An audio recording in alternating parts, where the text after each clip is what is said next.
It was back in 69, 68, I believe 69, when Elvis was making his comeback and had played the International Hotel in Las Vegas. It's now the Las Vegas Hilton.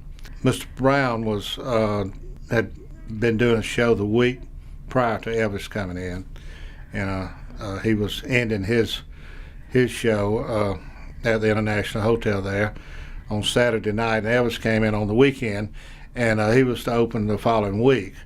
He called Mr. Brown, wanted us to come up to his suite, and I got really nervous. As many people as I'd met, I kind of got weak in the knees. Mr. Brown called me at my suite, and he said, "Mr. Davis, you want to meet Elvis?" And so I was really in awe.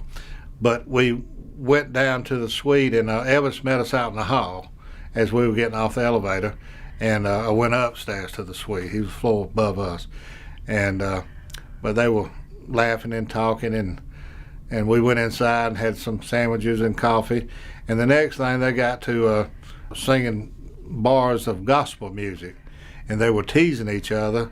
Elvis would say, "James, I bet you don't know so and so and so and so." He'd say, "Oh man, yeah," and he'd sing a few bars, and James Brown would do the same thing to him. "You don't know so and so," and James Brown told him, he said, "Well, I go to church." Elvis said he went to church and he knew them all. He said, "Well, I go to church too." He said, "I know more than you do," and they were teasing back and forth about who knew all the gospel songs, and they went back and forth. It was like a little tit for tat battle, like two little kids, you know. And James Brown loved Elvis, and Elvis loved James Brown. But anyway, they put on a mini concert there. James Brown sat out on the piano stool with him, and they sang gospel music for about 2 hours.